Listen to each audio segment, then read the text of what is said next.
In fact, there are some performers who believe that Nashville is no longer the only place to find the heart of country music, and that you can make it as a country star outside Nashville, like Alberta's Ian Tyson. Nobody knows what country music is anymore. The industry doesn't know what country music is anymore. I mean, Nashville spent the last 10 or 15 years trying to make country music suburban music. Western music, the kind of music I do is coming back into becoming credible again and viable again. It's very diverse. I mean, you just can't pin it down, because country music is as diverse and as good and as bad as pop music is. Country music used to be country and western, and in the 40s, the singing cowboys rode the screen. It was romantic, sentimental cowboy heaven, while the real world went to war.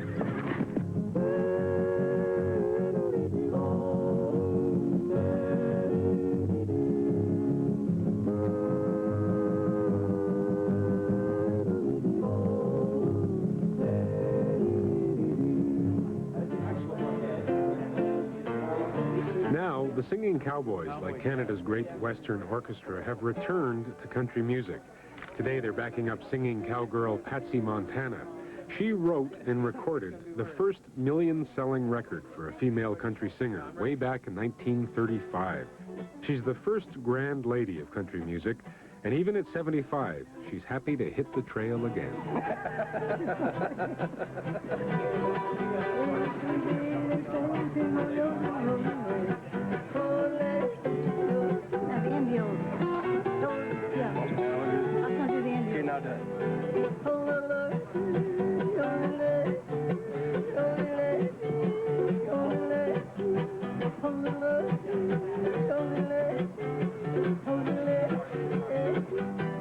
But I could always yodel, but I didn't call it yodel. I don't remember calling it anything.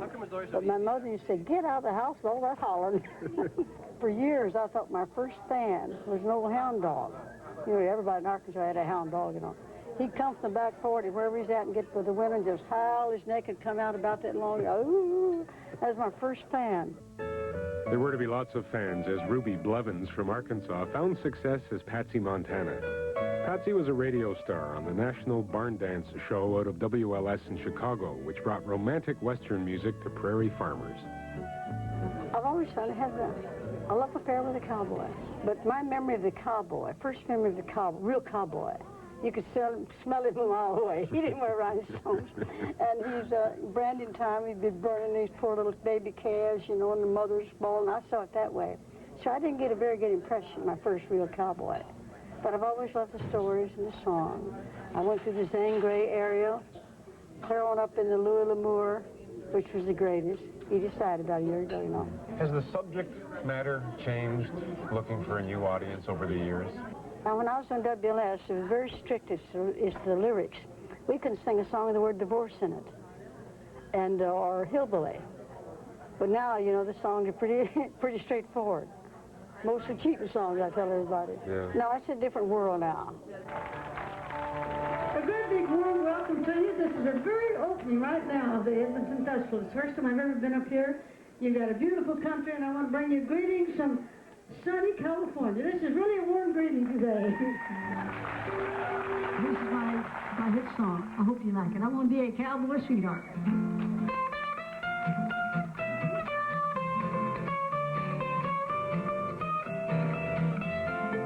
I want to be a cowboy sweetheart. I want to learn to rope and ride. I want to ride over the plains and the desert, west of the great divide. I want to hear the coyotes howling while the sun sinks in the west. Patsy Montana believes Western music is poetic music, about blue skies and stars and green open spaces. And when she played in Edmonton this summer, young city folks were happy to discover some country and Western classics.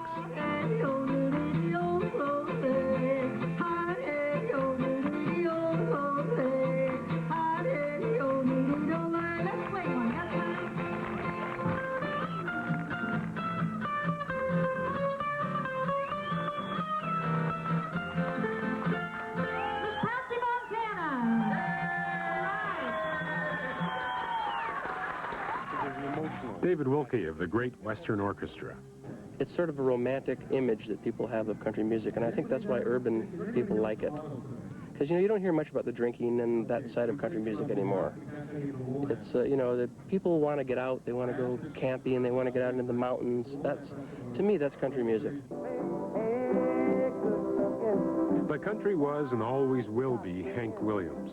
He was the first country singer who sang confessional songs in everyday language.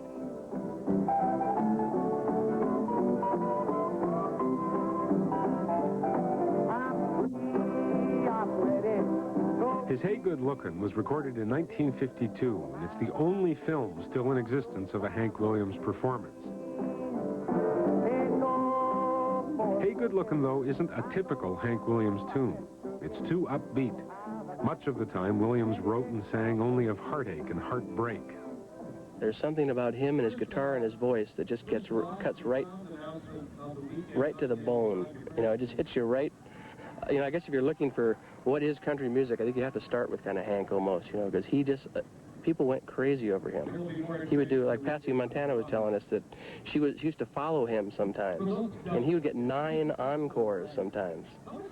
He just had something that people could identify with, the things that he sang about. I wonder if there's something attractive about his self-destructiveness. He was totally self-destructive, and there is a lot of that in country music. People like George Jones, you're always hearing about he gets too drunk, he can't perform, and it's sort of like a syndrome, the Hank Williams syndrome. It seems like a lot of country artists, I guess this Keith Whitley fellow that just passed away, I guess same thing for him, It seems like you have to get yourself to the edge almost. You have to experience the edge. Somebody once said that it's not a country song unless it includes all or at least some of trucks and trains and prisons.